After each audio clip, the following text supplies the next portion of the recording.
Hi everyone, I hope you're all well. Well, today is the 13th, so 6 days left for me until I have my first injection. My down regulation starts, so I'm very anxious and excited about that. I was clearing out some of my stuff to give to charity or goodwill, and I came across some of the books that I've been reading since I've started on this whole infertility journey, and I thought it'd be really nice to share some of them with you guys, just in case you haven't heard of them. So I love Zita West. Zita West is this midwife that is based in London. For everyone in London, I'm sure you know about them, but for those in the States, she's based in London. She's got her own clinic, Zita West Clinic, and she's amazing. She's very expensive, therefore I cannot afford her, but she's written so many books and she's really well versed when it comes to infertility and, pregnancy and everything about babies. Basically, she's really well versed, and she really knows what she's talking about, and she's really sympathetic, and it's like she's not rigid. She's just very soft and nice, like very likable. So I came across her on the TV actually, and then I got some of her books and I started reading them, and I have not looked back since. The first book I started with was Fertility Conception, the complete guide to getting pregnant. I don't know why this is the other way around, it's really annoying, so I'll read the stuff out to you, but it's just fantastic. I mean, it tells you about your lifestyle, what lifestyle changes you can make, those who don't know, how to test for your fertility. So you've got you've got fertility facts, lifestyle and fertility, natural conception, and then you've got testing your fertility, assisted conception. So all this part is about IVF and IUI and everything about that. And it's just a really good book. Like, it tells you about the exercises you can do while you're going through IVI, what food and nutrition you should be taking, how you can improve the sperm quality, and talks about acupuncture as well, the benefits of acupuncture during IVF, so that's fantastic.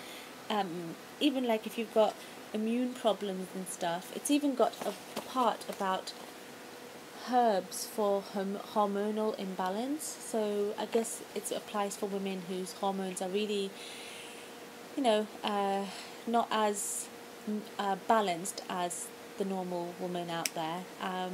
And what you can do, like, naturally to help improve that. So that's a really good book. This is the first book that I started reading.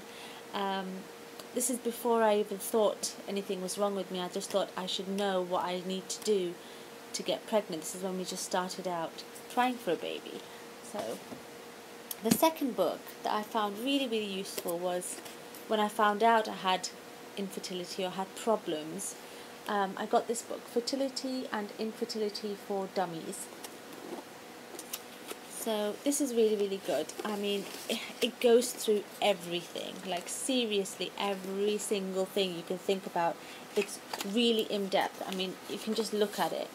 This is just one page of the contents. It's crazy. And the contents pages, it just goes on and on and on. It talks about planning a pregnancy, you and your fertility and your GP, moving on up to see a specialist, sperm related problems, like what happens, like you've got to go through analysis, the microscope, how they calculate the sperm and everything, and then you've got the IUI, IVF and ICSI process. So you've got, doing the groundwork, initial consultation, deciding how much treatment you need, discovering IUI, IVF. This is right at the beginning, and this part is all this part here. So you've got about ICSI, about frozen embryo transfers, about egg donors, about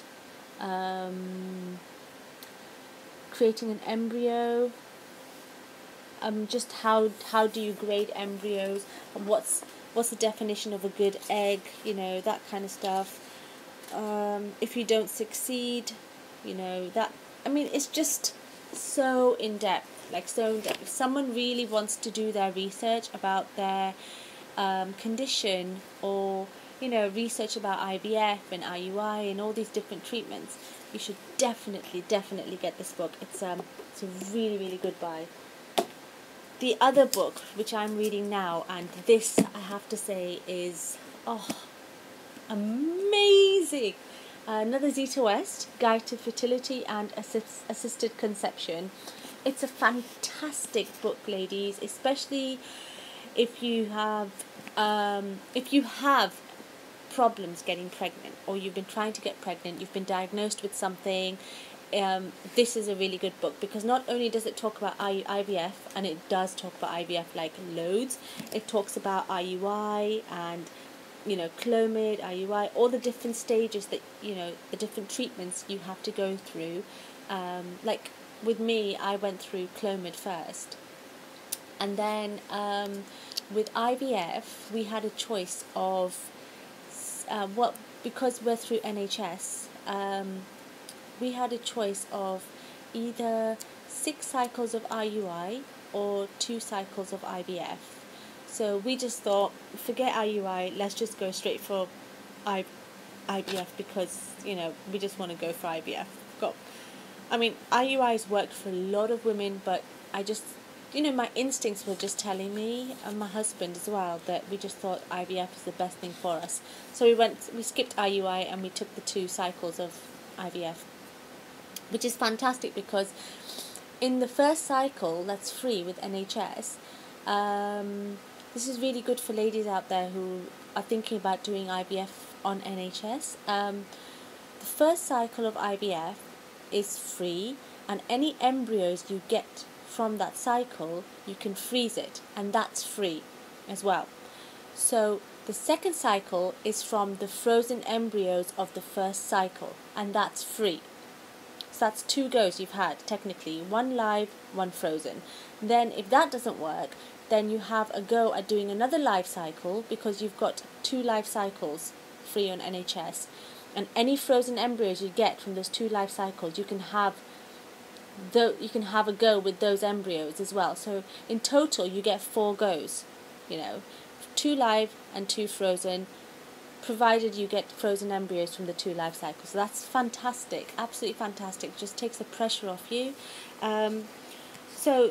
What I'm going for right now is my first life cycle, and if this cycle doesn't work, then any frozen embryos from this cycle would be my next try.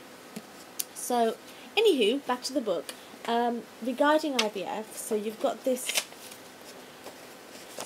thing here, starting IVF treatment, and it goes on. It's this much of IVF treatment, like all of it. And it talks about blastocyst transfer, 102-day transfer. It's just amazing. Meeting the criteria for IVF treatment, choosing your clinic, also the cost of IVF, the initial consultation, the FSH test, all the tests and everything that you have to go through before you go through IVF, the questions you should ask at the initial consultation, things like, what are the chances of success with this treatment? How does this compare with our chances of natural conception? You should know the stats, definitely. Are there any short or long-term risks associated with the IVF procedures and the drugs used? Are there any risks to the baby associated with the proposed techniques? What is the time commitment involved? Because this is really important to know for all the ladies out there who are working, so they can take time off work, or if they just want to then they would need to consult their manager to let them know what's going on, because you will be required to go to a lot of scans and stuff like that. So is the clinic open at weekends? Do you have set days for egg collection and embryo transfers? Are there likely to be any extra costs? What if the treatment's unsuccessful? If the IVF is unsuccessful, how long will it be before a review takes place? How many older women do you treat, and how many have had them gone on successfully to have babies. These are just some of the questions that she's proposed to ask the clinic, and I think they're pretty good questions. Then she talks about the emotional roller coaster ride. She even gives out case studies, because this lady, she deals with a lot of patients. Like, she's pretty famous down in the UK, and she deals with a lot of patients. So she puts their case studies on here. She changes the names, and she puts the case studies on here to show what they've gone through, and it's fantastic. Then it tells you the IVF process, and also first it tells you how to prepare for IVF. So you need to get your body right, in the right state of mind. So she talks about your diet, the exercise you should do, your mindset, and acupuncture as well, because she's an avid believer in acupuncture and IVF, and I think I'm getting there as well. So, and then she talks about the whole IVF process: short protocol, long protocol, the injections, progesterone supplementation, creating an embryo, the blastocyst stage, embryo transfer. So what happens when the embryo is put back? Everything, like everything, to the point where if you get pregnant, what you need to do, who you need to talk to. If you don't get pregnant, what you need to do, who you need to talk to, and how you should deal with, emotionally if it doesn't happen. It's just such a fantastic read. Anyone who's going through IVF, even if you're not in the UK, even if you're in America or anywhere else in the world, right? Please get this book. You just have to forget about the chapter where it talks about the NHS stuff, because that doesn't apply to your country. But everything else regarding preparing your body, preparing your mind, things you can do, questions you should ask, everything is in this book, and it's fantastic. So definitely a must read. There's another book of Zita West that I don't have with me now, but it's called Plan to Get Pregnant, and that's fantastic. That's for all those ladies out there who are planning to conceive, who have problems or who even don't have problems, what food they should have, what vitamin supplements they should have. It just goes on it in depth, and it's a fantastic read. It's called Plan to Get Pregnant by Zita West. Other than that, I just thought I would take time and go through those reads for any women out there who want to have a book to read. If anyone else knows of any really good books to read, please let me know. My videos are being watched, but I'm not getting any comments, so come on people, please comment. I want to know what you think about my videos, good or bad, I don't care, just let me know. It's nice to talk to people. And I hope you've enjoyed this video. I hope you found it helpful and informational. If you've got any questions to ask, please let me know and get in touch. Take care. Bye.